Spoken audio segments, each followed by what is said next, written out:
Honey, have you seen my gray miniskirt? This question may seem quite innocuous to you, but it was actually the first salvo of the war. Let me backtrack a bit and explain. I have been married to Melanie, a third grade teacher, for several years now. We had a great marriage before that.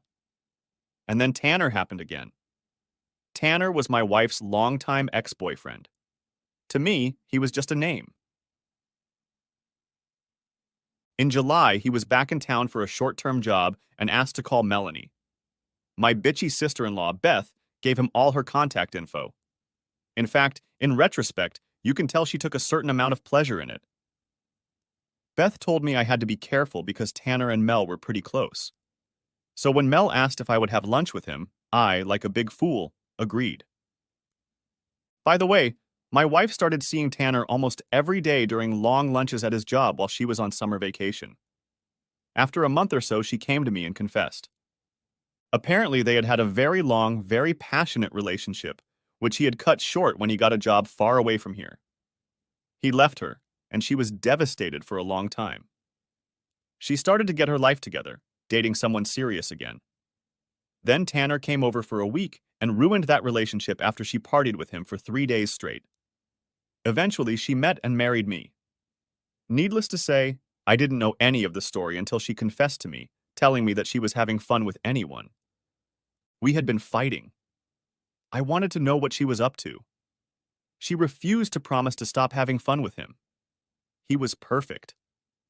She swore she didn't want to lose me and said that if Tanner asked her to leave me, she'd go crazy.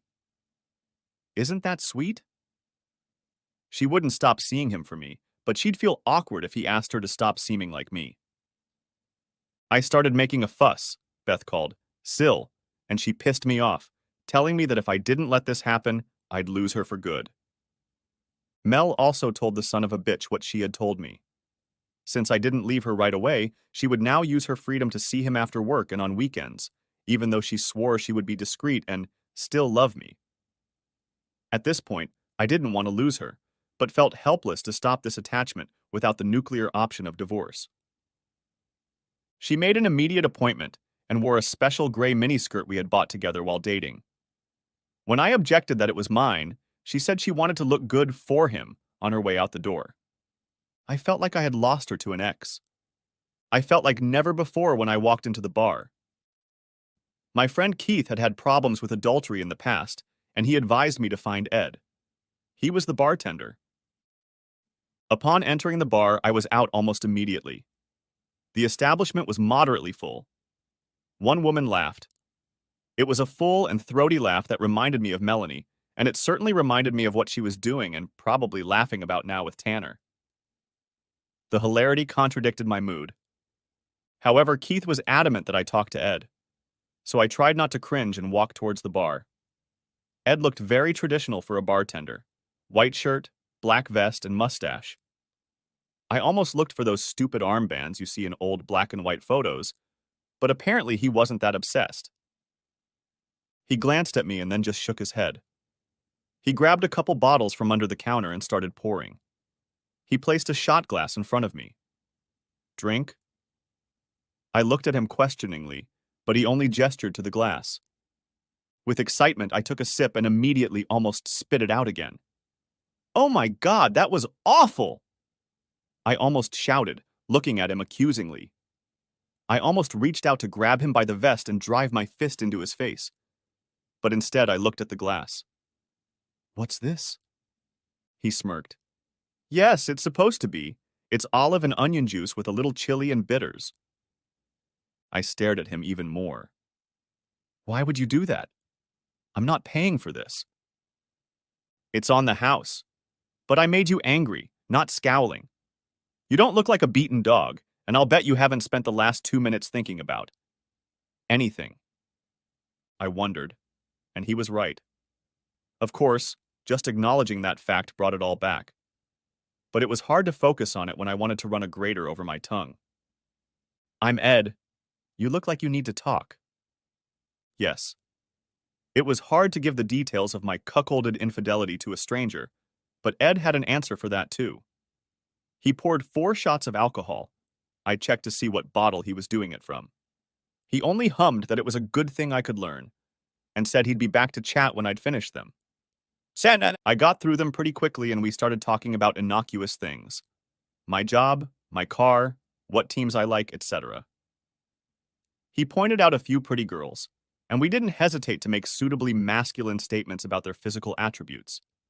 Standard male stuff. After a while, I got a pained look on my face. I wonder how many of them leave stupid husbands at home, said I bitterly. Bingo, said Ed. He got out and headed for the dark end of the bar. There, he exchanged a few words with the customers. They smiled at him, quickly finished their drinks, and left. He came back. Why don't you have a seat over there? The night has just begun and people are thirsty.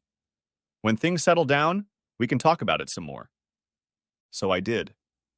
He supported me in a professional manner to soften the edges of my grief without going over the edge of consciousness or falling into vulgarity. A couple times I wanted to get up and leave, but I remembered my promise to Keith. After a few hours, the last customers were leaving. Ed gestured to one of the waitresses and she sighed. Geez, Ed, do you ever close? I feel like your therapy sessions are just an excuse not to clean up. She smiled as she said this. Don't be rude to me, Reba, or I'll fire your ass. She rolled her eyes. Promises are promises.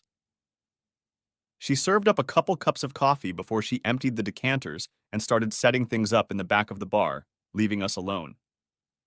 We started slowly. I started talking, saying only that my wife was cheating on me. Slowly, he started asking questions, quietly and calmly waiting for me to answer. I didn't really want to talk about it. In this day and age, it's humiliating to reveal that you're sitting there accepting this situation. I was just going to lay out the bare minimum of facts. However, a funny thing happened. I slowly but surely told Ed more and more. It didn't all come out in one fell swoop. No, it was like cutting out a boil. Every now and then he would ask questions, massage the wound, and then some more pus would come out. At some point, he would ask a question that would tear my heart out again. It's okay, sir. We're just cutting the wound a little deeper to get the last drops out. It won't hurt in the slightest. It was compassion that made me do it. There wasn't an ounce of pity or even sympathy in his facial expression. That would have made me instantly clam up. No, it was compassion. I was suffering, so he was suffering too. I could see that my words hurt him almost as much as they hurt me. A strange word for another human being, but I guess I'd learned a lot these days. I fell silent and just sat there, embarrassed. He sipped his coffee for a while. So, what do you want to happen out of all this? He asked delicately. I want none of this to happen at all. I want Melanie to come back. I wanted Tanner to be eaten alive by rabid dachshunds, but how do you tell that to a man you just met? I want my life back. Your wife? She's not depriving you of your fun?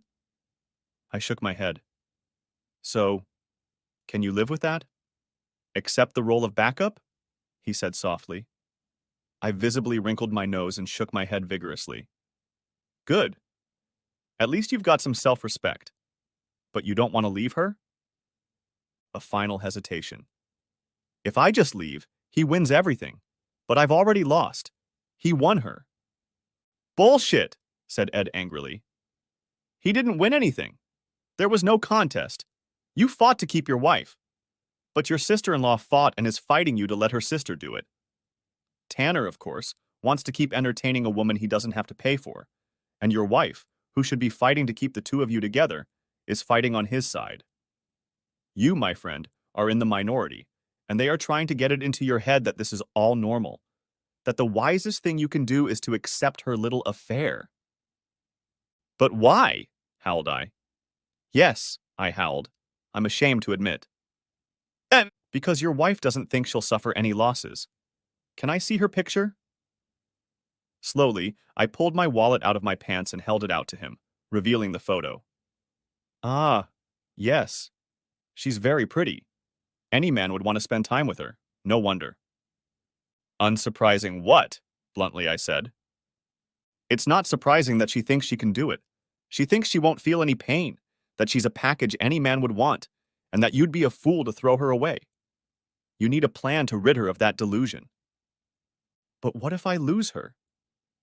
Yes, I groaned again. I was starting to hate that I sounded like a big coward. Why did you marry her? Asked Ed, looking at me with a raised eyebrow. Because I love her. Because she's beautiful. Because we were really good together, emotionally. Because I liked the way she made me feel about myself. I answered as honestly as I could. Do you still love the way she made you feel about yourself? We stayed up late that night working out a plan. The next day, I found myself at home on my couch. I'd never had a bad hangover, but this hangover was giving me a massive headache. I wandered into the kitchen, my head pounding in sync with my pulse. Fractions, fractions, fractions. If I could count at this point, I would know how my pulse was beating. I remembered what Ed and I had discussed so late last night. Heck, I even had a notebook with some notes. This was a mistake. Part of the plan should have been to sneak up on her unnoticed. I quickly hid it under the file drawers in the bedroom and office. Next chapter. So, you want to keep it? Asked Ed again. I want to give it a try. I'm not giving up on this marriage. Good. That means you can't give her an ultimatum.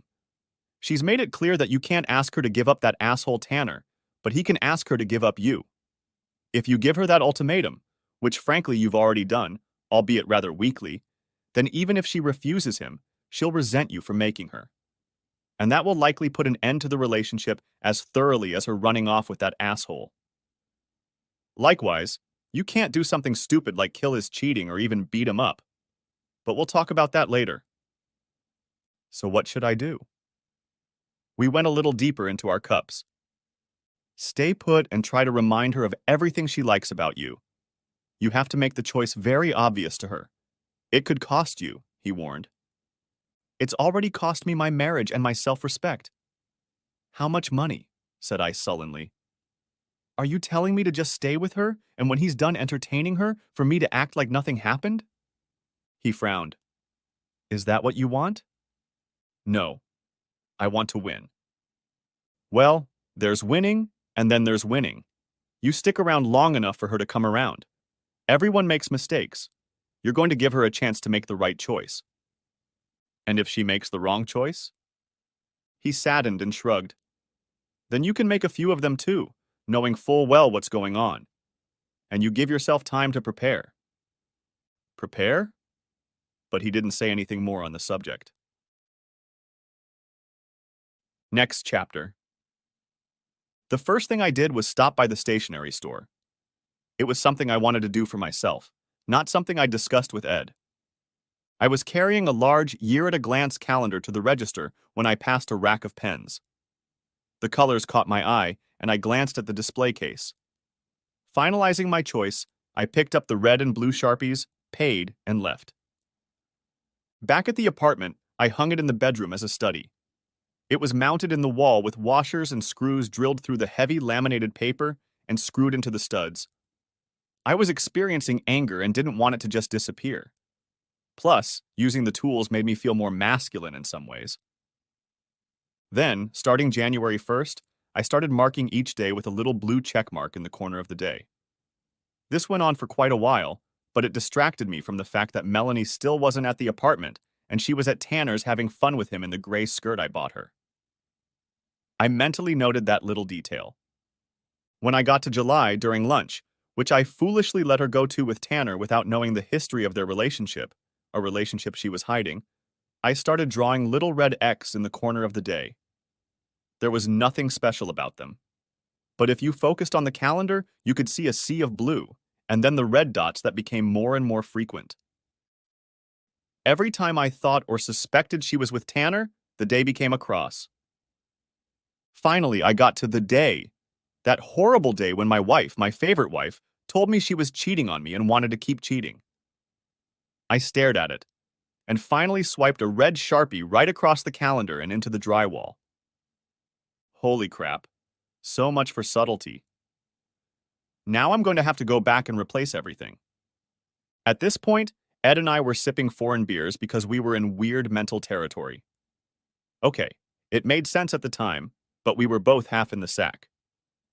I'm a little curious at what point she did that, said Ed slowly. We both spoke slowly, and Reba threw angry glances at us every now and then. What do you mean? Asked I with an owl-like look. You said she was having fun with him at lunch while you were at work. He took long lunches. I nodded. Yep, she was at home. That was during the summer. She's a school teacher, I prompted obligingly. And she told you at the end of August? More like in the middle, said I, not sure what he was getting at. And when does the school year start? He asked meaningfully. She came to me confessing her love and guilt, saying she respects me too much to keep cheating on me, but certainly not enough to stop making me a cuckold. My face must have gone pale too, because Ed said, Ah, now you see it too. And I did see it. She told me this in August because the school year and her responsibilities were about to start. She wouldn't be able to go out with Tanner and have fun with him during lunches because she'd be busy at school teaching and babysitting during the lunch hour. I didn't know exactly where the bastard lived, but I doubted he lived close enough. And if she saw him after school, she was more than likely at risk of me coming home early and noticing her absence. I'm being played. She doesn't like me at all. My stomach filled with acid. Well, I'm not sure I'd go that far. At all is a strong word. But she's certainly conflicted and treats you badly.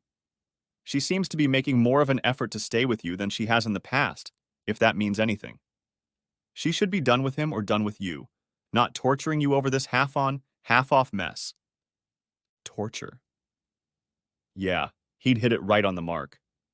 That's exactly how I felt. I was shaking with mad hope and crushing doubts about my manhood, her love, and our future. If she loves him so much, I was close to snapping again. Why doesn't she just leave? He sighed. Could be a lot of things. But if she really was his stalker back in the old days, then there must be some reason. See if you can guess. Next chapter. She came back from the weekend. It had been a tense few days after that. She didn't discuss it, although she tried to act normal. I watched a lot of TV and drank a few beers. I can't say that I tried to treat it warmly, but like Ed said, I tried really hard not to be an asshole. It would only push her away and hurt me. I needed to keep the moral high ground. If she wants to wallow in the mud, that's her decision. I had to show her how bad that decision was. She needed to feel the loss. Things were starting to get closer to normal, or at least the new normal. We were discussing chores, work, and what needed to be done around the house. Honey, she asked, have you seen my gray miniskirt? Why? I wanted to wash it and I can't find it in the laundry basket. She was carrying a large laundry basket. That's because I already took care of it. It's not in my closet. You really need to hang it up so it doesn't get wrinkled, she chided lightly. We were constantly teasing each other, criticizing how the other handled laundry, ironing, folding, where certain things went. A couple things. What drawer did you put it in? No, I put it in the trash can. I sipped my soft drink. Why did you throw away my skirt? She asked, starting to get angry. Because it wasn't your skirt. It was my skirt. You gave it away. And when I looked at it, it was all stained and dirty, and I never want to see it again. She stared at me for a while, covering her eyes with her hood. Is there anything else you want to throw away? She asked reproachfully. Not at the moment. I didn't take my eyes off the TV. I decided to lay a few more cards on the table. You said you'd be very careful, that it was just sex. That's all well and good, but I take discreet to mean top damn secret. If I find out that someone saw you with him, if I find out that you were walking with him in the park, I'm going to get a lawyer right away. I want that to be clear. You've made my place in your heart perfectly clear. She raised her hand to stop me, but I continued. Yes.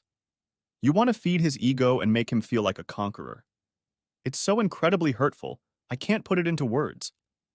So if you have any hope, any hope at all of us staying together, you're going to go to his house and have fun with him. And that's it. That's out of the question. If it's an affair, it's best to leave it at that. But if you start dating him and going out in public with him, it's over. Period.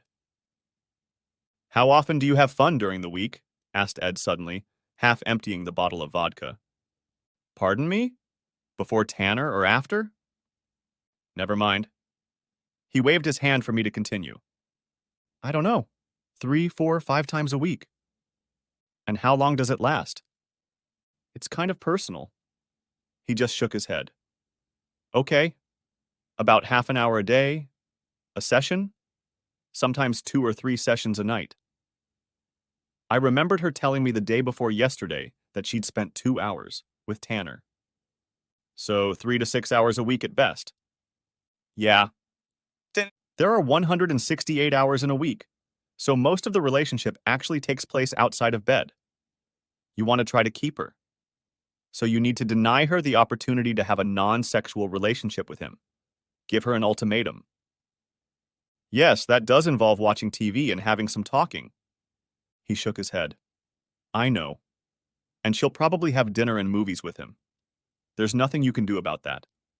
But she can't brag about her boyfriend. She can't share him with anyone. It's better if she sits in the same room with him. But she said she's been having fun with him almost daily for a month now. I hope the glamour passes soon for one or both of them. What if it doesn't? Or if she lies and starts dating him? I asked. He shrugged helplessly. Next chapter. She seemed to hesitate. Okay. If that's what it takes. That's pretty much all we're doing anyway, she said, twirling the knife in her hands. Why had she agreed to this so easily? That raised even more questions. She watched me for a few more minutes and left for the back room. She stayed there for a while. When she left, she went into her room, changed her clothes, and walked out the door. She didn't tell me where she was going, but I knew. She was going to Tanner's. I tiredly got up from my chair, went to my office, took a red pencil, and put a little red X in today's square. That was, as they say, the first salvo. I showed her the whip. Now it was time for the carrot. That's not quite accurate. My time away from work has been a mixture of carrot and stick. It was time to go shopping and take the initiative. For a change, she came home after work and immediately sat down on my couch. I'm sorry. That was inappropriate. I promised to let you know where I was going and when, so I broke the agreement. She wrapped her arms around me and gave me a long, lingering kiss. Thank goodness I could taste the toothpaste. The deal. There was no deal. She did what she did against my wishes and justified it to herself. But now I could see that she wanted to continue telling me about something, so I decided to interrupt her conversation and lick it all off first.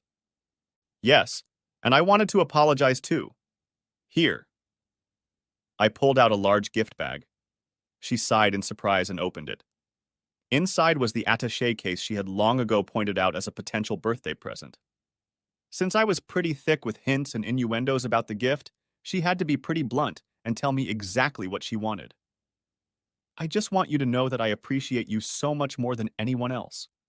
And it's going to be a cold day in hell before I buy her any more clothes just so she can wear them on that ass. She notices what I'm working on. Wait a minute. It's not like it's your old laptop. No. My bad, I said with an indifferent look.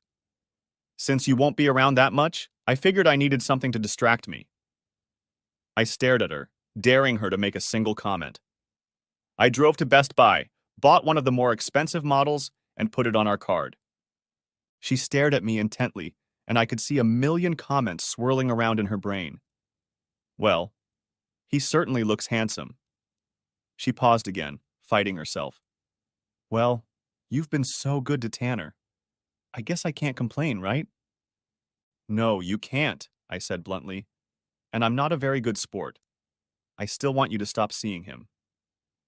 She hesitated and pretended she hadn't heard. A very nice gif.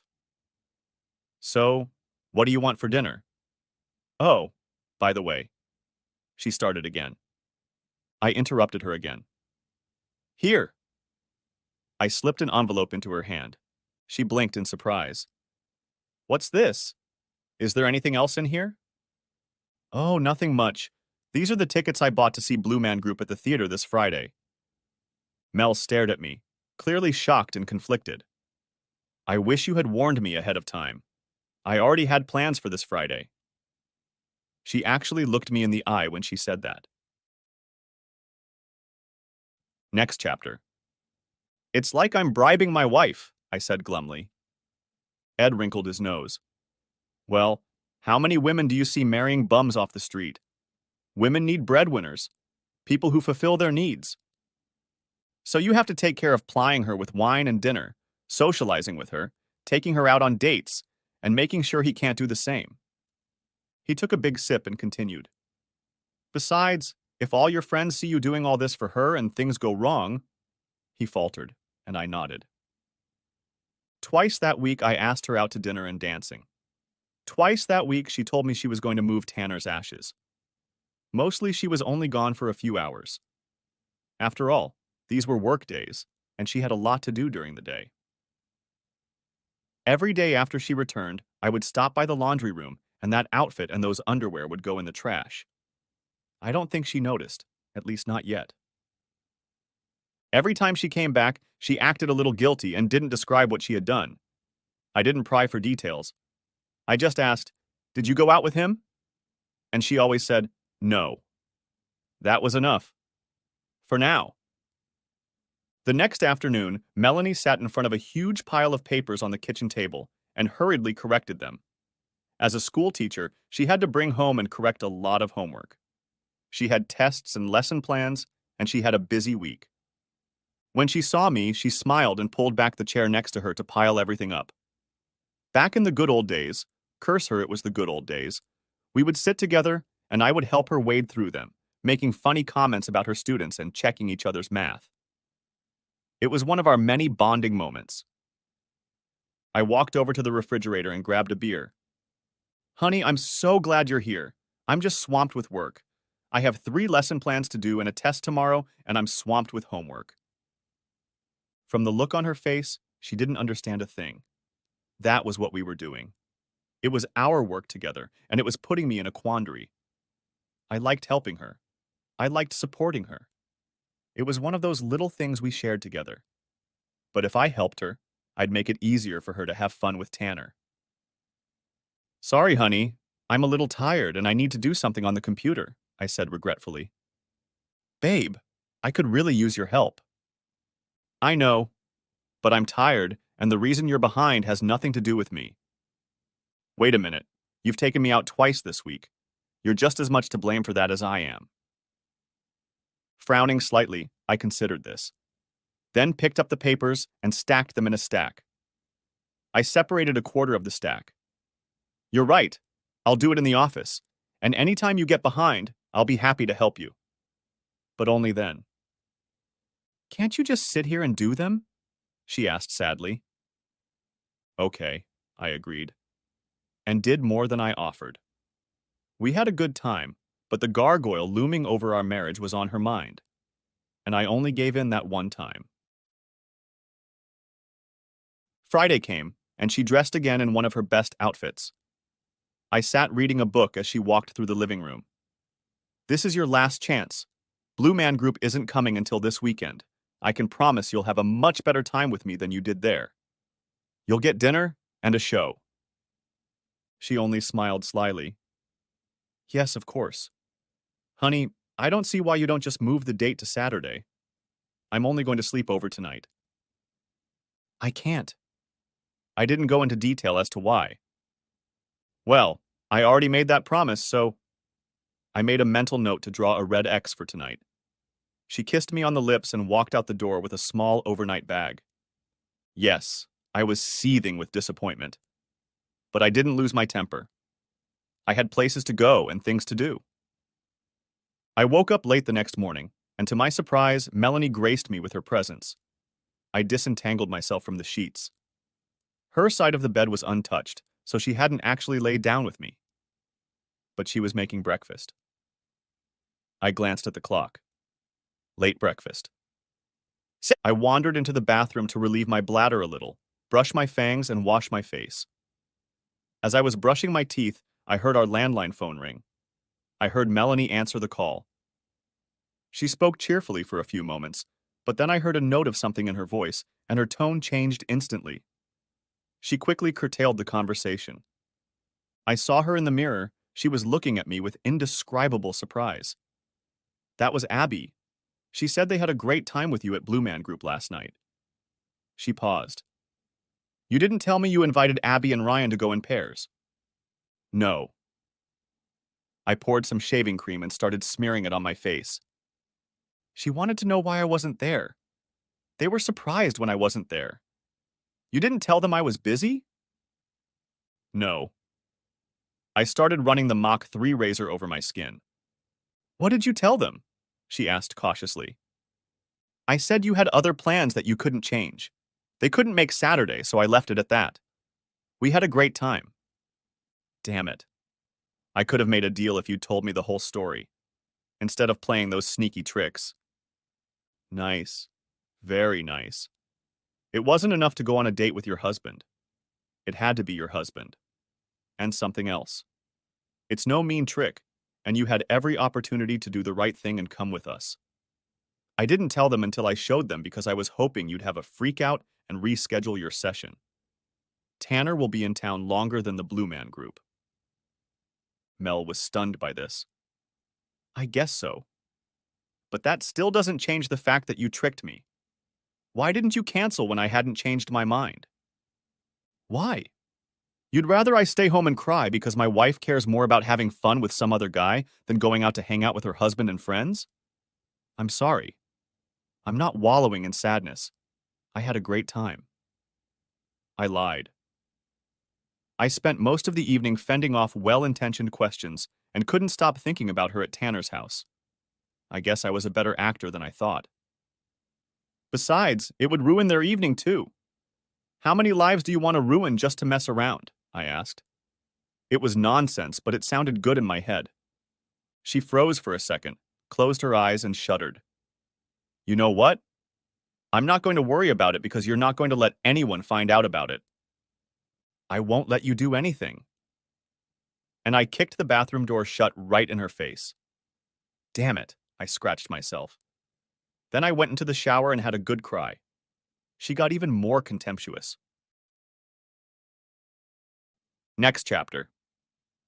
It was pretty chilly in the apartment all day Saturday. She didn't go anywhere, but she didn't talk to me either. Sometimes I wished we'd move to a bigger apartment. When the tension got too much, I'd take a few laps around the block. Sunday was different. She made breakfast again and acted much warmer with me. Little touches, little jokes, things that are characteristic of couples. I asked her out for a walk in the park and she agreed. Tanner wasn't mentioned, and I felt a little better. Later that evening, she cooked one of my favorite meals and asked if I could do the dishes. I agreed and heard her turn on the shower. I was just wiping off the last plate when I felt a puff of warm air near my ear. I've been neglecting you and I want to make up for it. Go take a shower and I'll be waiting. What was she thinking? I said no. At least Tanner is man enough. Her mouth suddenly folded into an O, and her face reflected shock. I walked into the living room and started removing magazines from the couch. She ran in after me. Honey, I said something stupid. Such a stupid thing. You have to forgive me. I was just... spoke without thinking. I'm not doing this to hurt you. I just can't. She tugged on my arm and snuggled against my back, making the work take twice as long. I finished and looked at the couch. Then I turned around and started walking back to the bedroom. Oh, thank you, thank you. Let me make it up to you. She mewled as I picked up a pillow and went to the closet for a spare blanket. You're being... She finally had the sense to close her mouth and just watch me walk away. I hate sleeping on the couch. It's narrow and cold. But it was better than sleeping next to her that night. The next week was surreal. I looked through the newspaper every day to find interesting places to hang out together. Museum, plays, dances, etc. and for the first 3 days, she agreed to everything. I mean the planetarium, for heaven's sake. I was just desperate to make sure we lived together as a couple. Every once in a while, she would take a phone call that she would answer, chat for a minute, and hang up. And then she would suddenly need to go to the bathroom or run to the store for something. I wondered if she thought she was fooling anyone. It was Thursday night when there was a sudden knock on the door. Melanie had gone to the store. I opened the door. Standing outside the door was a very pissed-off Beth, her sister. "What the hell do you think you're doing?" she said, pushing past me. "Good evening to you too, bitch." Melanie's not happy. She's feeling guilty, conflicted, and she's staying home. She's upset. She's trying to get him out of her head, but you keep acting like an asshole to her. Asshole? What an interesting description. And please tell me why, pray tell, is her sister encouraging her fun and telling me to get over it instead of cheering for her happy marriage? She looked at me intently. Then her face softened, but very unconvincingly. "Look, we've been through this before.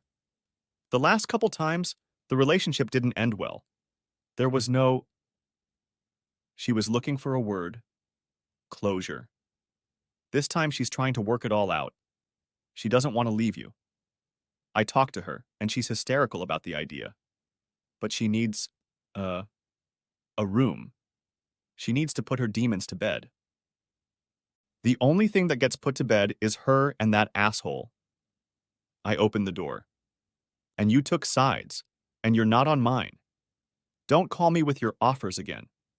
Don't come here again unless your sister invites you. Don't worry, if she invites me, I won't get in the way." Her face contorted with anger. "You're making a big mistake. She'll leave you because of this." "My only mistake is that I let you talk me into this." "Do you know what she's doing now?" she asked angrily. "Maybe I do. And the only thing sadder than that fact is your satisfaction that it's happening. Isn't that strange?" She walked away, frustrated. Melanie came home a half hour after Beth left. I watched her with bags of stuff. "Did you have fun, honey?" I asked. "Yes, it was a madhouse at the store." "What was it like at Tanner's?" Silence. "I dropped in, but only for half an hour." I only hummed. We were back to lying through omission. I didn't believe her, but she still answered direct questions honestly. "All week I've been a good wife. I've been thinking." "Yeah?" "I was going to go to Tanner's Friday night." "That's an interesting definition." "Of what?" "Never mind. Do you want to go out Friday night? Just for one more night?" "I'm not sure. I just wanted to, I don't know, take the edge off." "Take the edge off." Well, we can't get in the way of that. I said it with as much sarcasm as I was capable of. "Fine, I'll make my own dinner and watch a movie or something." She threw me a sharp look. "You're not going to call any of our friends, are you?" "No." Friday night came. She looked more cheerful than I'd seen her in the last week. Don't get me wrong. When we did things together, she seemed happy. But there was some extra liveliness in her step, a lightness of being that pierced my soul like a laser. True to her word, she made herself a light dinner, offering to cook it for me, but I declined. I offered to do the dishes later so she could get ready, and she readily accepted. I popped into the shared bathroom and cleaned myself up while she used the master bath. When she came out into the hallway, she looked absolutely ravishing. Her hair was styled in an updo. She was wearing a tight sleeveless top and a new tight miniskirt that I hadn't seen before. Interestingly, she was hiding her clothes from me. It was a small apartment. On her luscious legs were stockings and black-heeled shoes with a small gold metallic bow on the front. She was wearing a bolero jacket for the cooler weather. Inside me, everything was boiling. 1, she was so happy, and 2, she was spending way more energy on this jerk than she had on all of our dates. She headed for the door a little before 7 and was surprised when I joined her on the doorstep. We walked downstairs and headed towards the parking lot. "Where are you going tonight?" she asked. To Mitchell's Steakhouse, said I, getting in the car and putting the key in the ignition. It's a very expensive place. We've already spent so much money, she began to complain. That's you telling me, and it's even worse since I'm treating your parents. I closed the door. I was already backing out when a completely white Melanie fumbled behind my car, arms at her sides, trying in her heels and miniskirt to skip behind her before I pulled away. I can't describe the look of horror on her face. She quickly ran up and tapped on my window. I lowered it, slightly annoyed. You're just kidding, right? She asked desperately. No. We haven't seen them in a while, and I hate having dinner alone. That's why I invited them over when you'd already planned it. And what did you tell them? Nothing. I didn't say you were busy. I didn't even say you'd be there. Is that okay with you? I'm already running late. You told them I wouldn't be there? She almost shouted. No, I didn't think it would matter. You asshole. Calm down. The neighbors are watching. Do you want me to tell them why you can't come eat with them? You have to call them. You have to cancel the meeting. No, I don't have to do anything. It goes 3 ways. I'm going to dinner with your mom and dad. They're probably already there. The second option is for you to join us. As my wife, you're always excited about my plans. The third option is you can call your mom and cancel dinner. But she'll ask questions.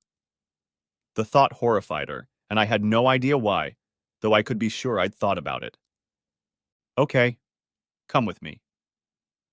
I can't go like this. I look like a whore. No, you do, said I. She threw me a dagger look. Wasting no time, she pulled out her phone and started to stalk away from me towards the apartment. Hey, Mom, I'm sorry, but he's so late tonight, I heard her say as she started to run up the stairs towards us, bouncing as she went. I think someone forgot her clothes. Dinner didn't go too badly. The trip there was just icy. She wore one of her interview suits and changed her makeup to something much less evening. It took her every minute of the road to remake herself. At one point, while we were still seated, her phone rang and she jumped up as if she had been touched by live wires. She just reached over and muted it. And then she turned the phone off. I got a lot of covert looks from her. It was obvious that her mother picked up on her tension right away. She asked about her half a dozen times. I liked her parents. Wait, let me change that. Compared to how I felt about their slutty daughter and her sister, the slight tension of dealing with 2 people was a mere trifle. It was amusing. Every time the topic changed and I decided to start or ask a question, Mel would tense up, not knowing what I was going to say. More grist for the mill. It was obvious that, unlike their other daughter, Beth, they had no idea what she was doing, and she was terribly afraid I would tell them. Of course, the subject of grandchildren came up. We're not ready, I said, startling all 3 of them. While we were still young, I'd been on a childbearing kick from the start. He says there's been a problem at his job, and we want to make sure we're financially secure. Melanie tried to save herself. Of course, we listened to the old tales about how no one is financially ready for kids, and things sorted themselves out. I nodded and ordered another bottle of wine. At least the steaks were good. If the trip there had seemed cold to me, the drive back might have liquefied the carbon dioxide. How could you do this to me? She hissed as soon as we got in the car. She asked me all sorts of questions in the bathroom. I nodded. I told her we were going through a rough time. Well, at least you didn't have to lie. That pretty much ended the conversation. When we got home, she ran into the house, and within 5 minutes, she was outside with a bag. I'll go and entertain him, she growled to me as she passed me on the steps and left. Next chapter. It was business as usual at Ed's place. I'd gone in there a couple times when Mel was having fun with Tanner, just to connect with him, to consult and get moral support.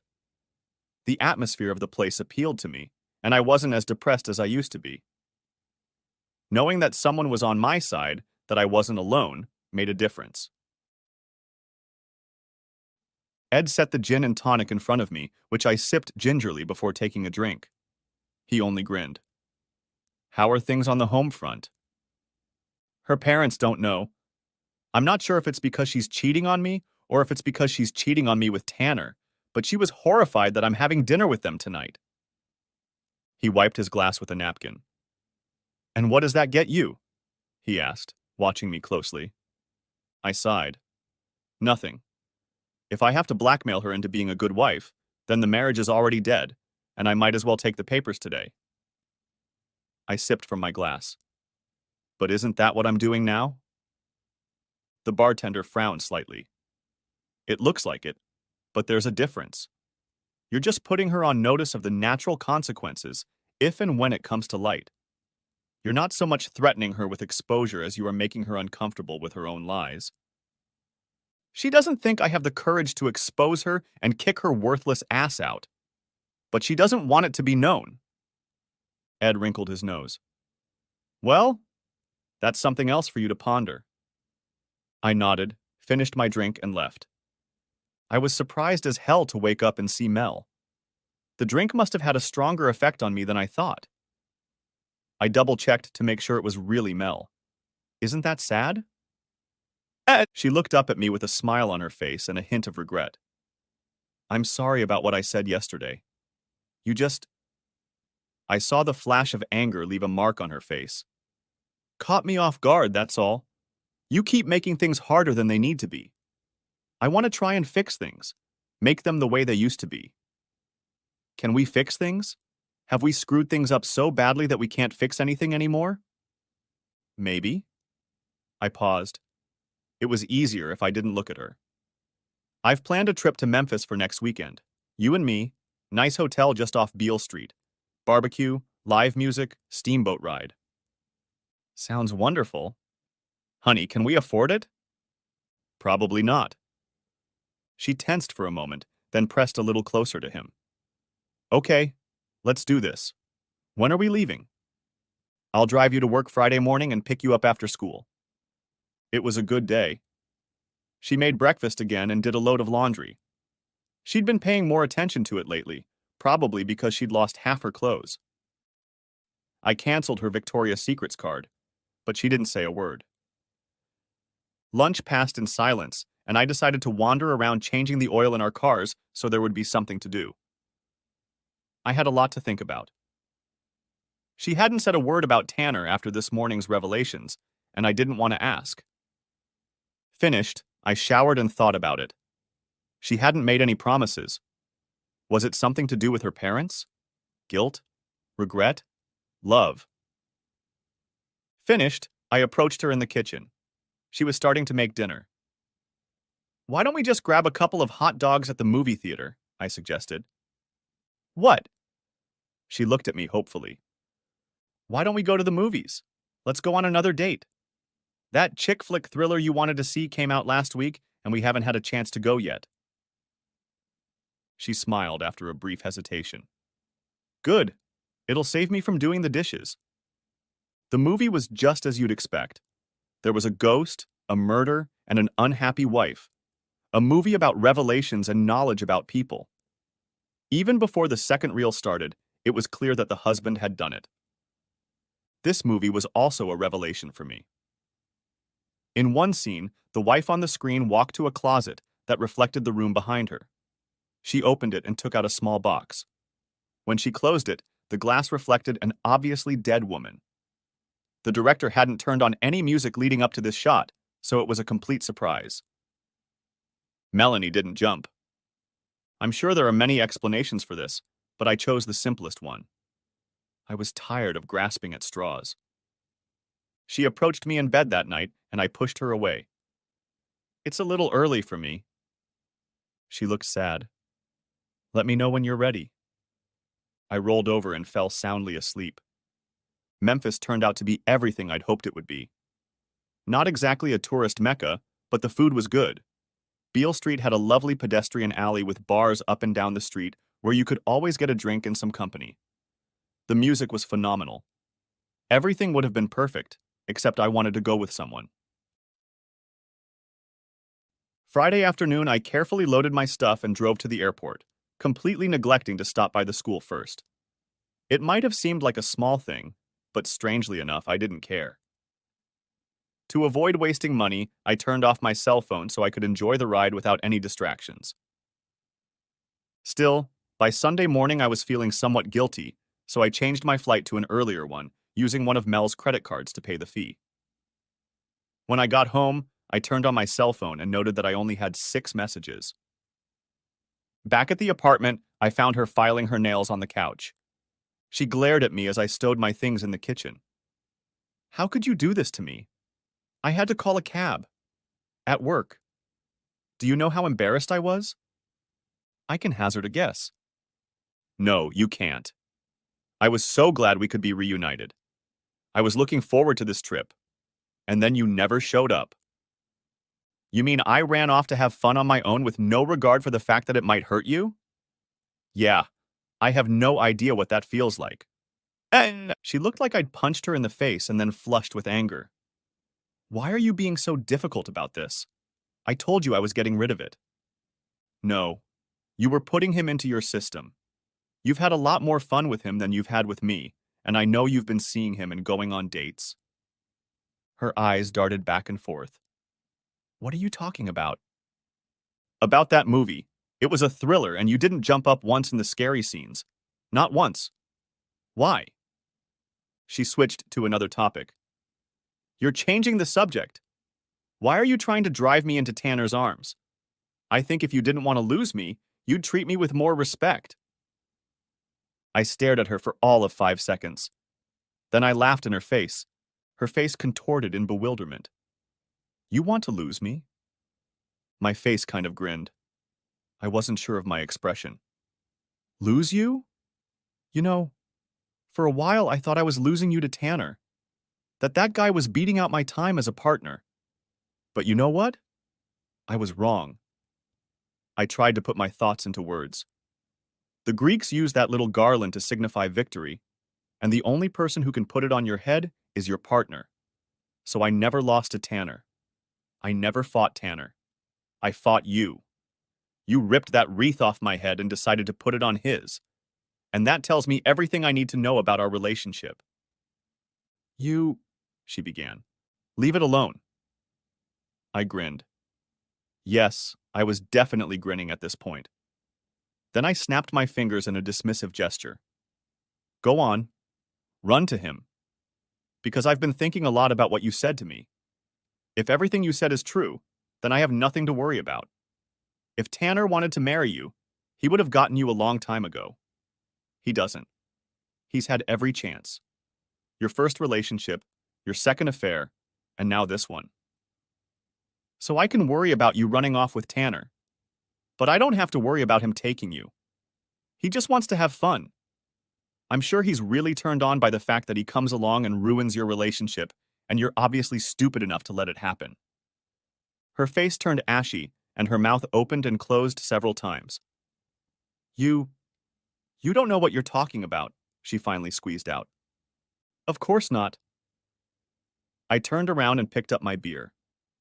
As I stood back up, I heard the rustle of fabric, the jingle of keys she hurriedly grabbed, the swiping of her purse off the counter, and the slamming of the front door. I sighed, like a dog returning to its vomit. I'd had plenty of time to think about everything she'd said and how she'd acted with Tanner. Every time he came into her life, she'd drop everything and run off to be his whore. And then he'd leave. That thought stuck in my head. She never left him. Muttering a curse, I grabbed my car keys and headed for the door. Even on a Sunday afternoon, Ed's place was packed. The jukebox was playing tunes, and the man was sitting behind the bar, talking quietly to a couple of customers. He interrupted when he saw that I was so upset and headed over to the waitress stand to greet me. I was seething with rage. "What's up?" was all he could manage to mutter before I reached out and grabbed his stupid black vest in my hands, half dragging it over the counter. You knew. You knew from the beginning. I almost yelled at him. As my words echoed out, I realized that the bar had grown quiet, except for the music coming from the jukebox, and the distinct sound of many chairs being pushed away from the tables. The hair on the back of my neck stood up on its own as I felt a huge figure looming behind me. "Everyone calm down," said Ed softly. "My man is not having a good day today." I slowly let go of him and stretched my arms out in front of me, making it clear that I didn't want any trouble, especially in the wholesale quantities that the patrons seemed ready to dump on me. Ed looked over at Reba, who was in the process of putting the bottle back on the shelf. "Jesus, Mary, and Joseph, you were going to hit him with a bottle of Glenfiddich? He's not such a good customer. He's going to get the stick. If you're going to hit someone with a bottle, hit that rowdy Lenny. He keeps the joint afloat." A trill of laughter came from the crowd, and things seemed to calm down. I no longer felt that I was going to be unceremoniously thrown out into the alley, more or less unharmed. He looked me over and invited me into a dark corner. He placed a glass in front of me. "Care to enlighten me as to what that was?" he asked cautiously. He was annoyed, and I can't say I blame him, but I was still upset myself. "You knew," I said in a barely restrained whisper. "You knew he always left her behind. You should have seen it. You guessed about the school. You knew she wasn't going to... I felt like crying again. Not for Melanie, but for the cherished dream I'd lost. The time before Tanner. What could have been? What I wanted to be again? Somehow in the last few weeks it was no longer about Melanie the person, but about wanting to find the dream again. Melanie the idea. Ed sighed and rubbed the top of the bar with a rag nervously. "I'm afraid I haven't been honest with you. It was never about you two making up. I knew it was a pipe dream." "Then what was it about?" I asked bitterly. "It was about getting you to the point where you could move on with your life. This, elections, these tricks. I wanted you to have a metric, a way of counting things. Every time she chose to leave, every time she chose not to be with you, I knew it would help you figure out what you needed to do. I never had any hope for your marriage, not listening to you. But maybe I could have helped. By making her choice so obvious, I didn't let you tease yourself with false hopes when she fooled you with half promises and assurances. Then why didn't you just tell me to divorce her? Would you have divorced her?" I thought about my reasoning a few weeks ago. "No," I admitted glumly. "But you helped Keith's marriage." I almost howled again, but I'm proud to say it didn't come to that. Keith's wife had a brief three-way affair with a coworker. Yes, she did wrong, but she felt guilty, and he was competing with a real person. This wasn't a months-long secret affair with a longtime lover. How do you compete with a dream? How do you blame someone who has no remorse?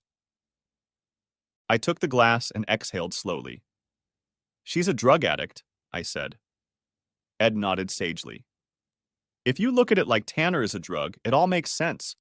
The sneaking around, the choices she made, the lying when the pressure started to get to her. But how can someone become addicted to another person? Is he that good in bed?" I asked. Ed shrugged. "I guess he's pretty good. But there was this scientist named Lorenz. He worked with baby geese. He incubated some eggs, and they imprinted on him instead of the geese. They treated him like he was their mother, simply because he was the first one they saw. I suppose Tanner was her first, and she reacts a little violently. I'm not versed enough in psychology to understand exactly what's going on, but she seems to be addicted. So what am I supposed to do now? What happened?" And I explained to him what happened. "So she ran off to Tanner's." I nodded. "But it's not entirely unexpected. She made that clear." "But now you know that it was always her choice. And only she could have made it. Not Tanner, not Beth. You didn't fight Tanner, you fought her. And how can you win that fight?" Sadly, I just shook my head. I stayed for another hour or so. Ed and a few of the guys sympathized with me, and I felt like it was over.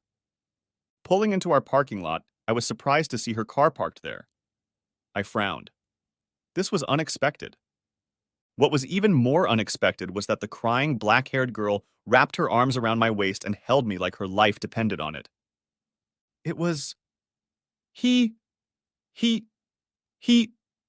I went there, whimpering, whimpering, whimpering, and he said to call, but I didn't because stream of tears.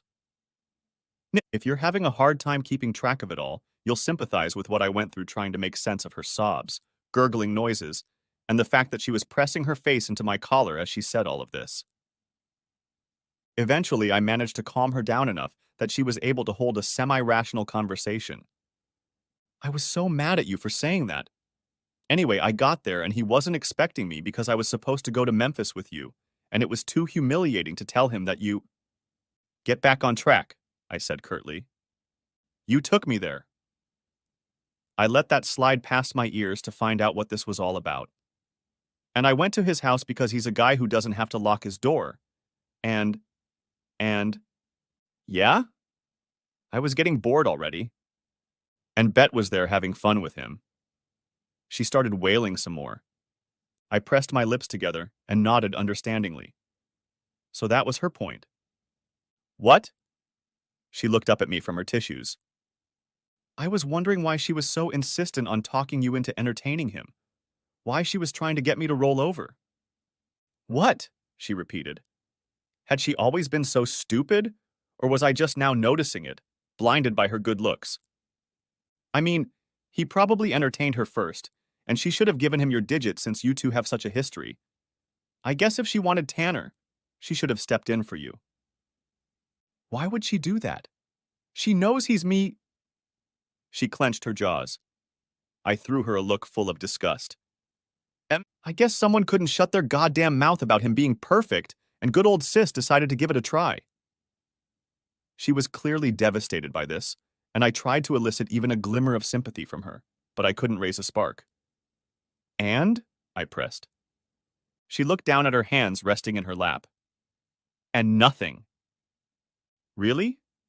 A guy like that, the kind of guy who tells you how he's giving me horns and making you buy hot outfits for him with my money, he didn't have any smart suggestions? She glowed beet-colored.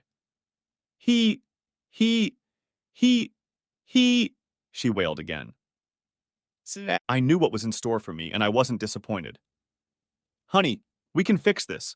I just can't look at them anymore. He betrayed me so horribly. But we're still good. You can still have me. Honey? Next chapter. I snuck over to the bar. Yes, I did. Deal with it. Ed already had my drink.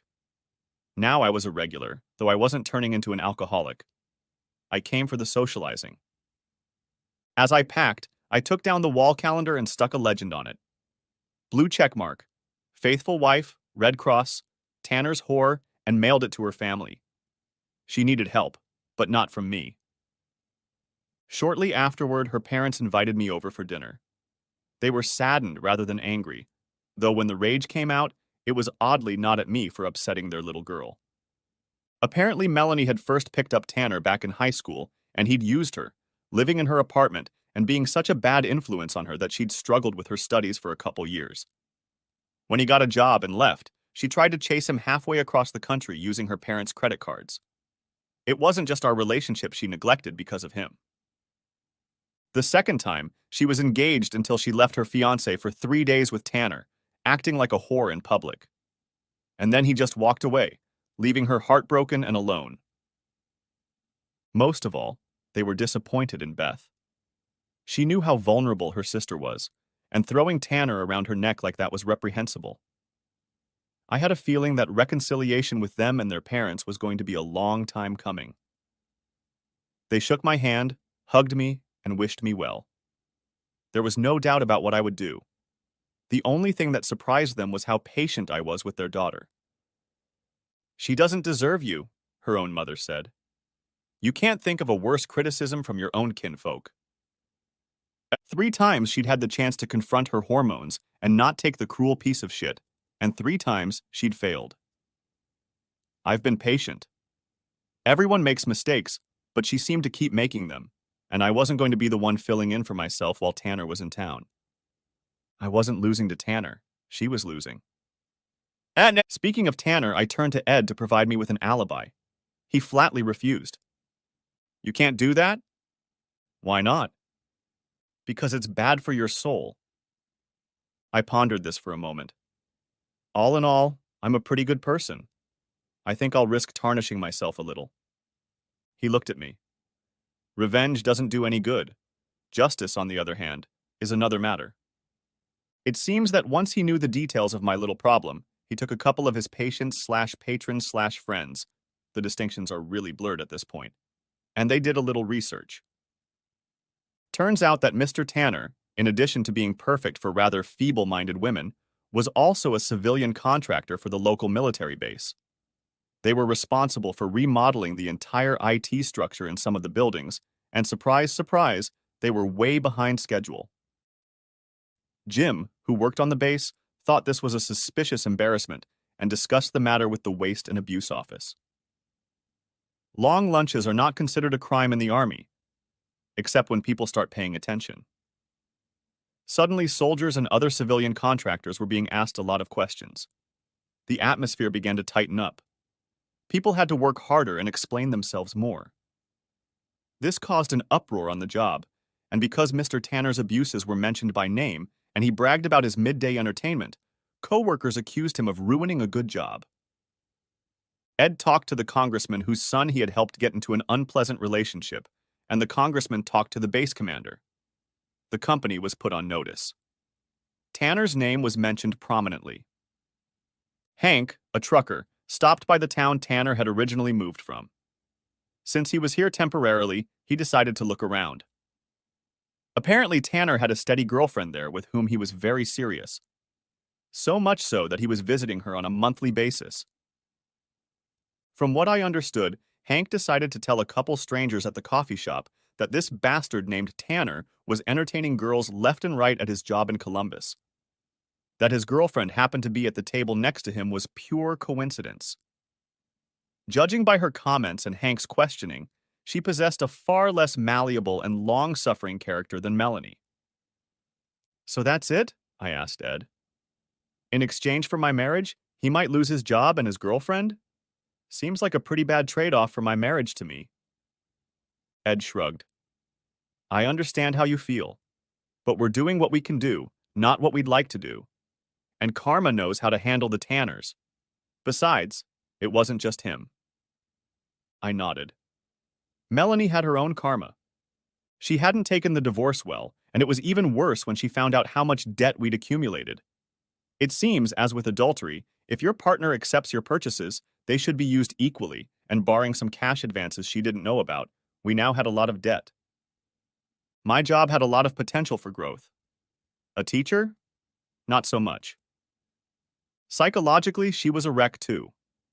When Tanner left almost overnight, and almost simultaneously with me, she didn't take it well, if the hospital insurance claims were to be believed. I'd like to believe it was because I'd abandoned her, but I was no longer prone to self-delusion. Since her parents had practically disowned her after she foolishly left her marriage for Tanner, she had to move in with her sister.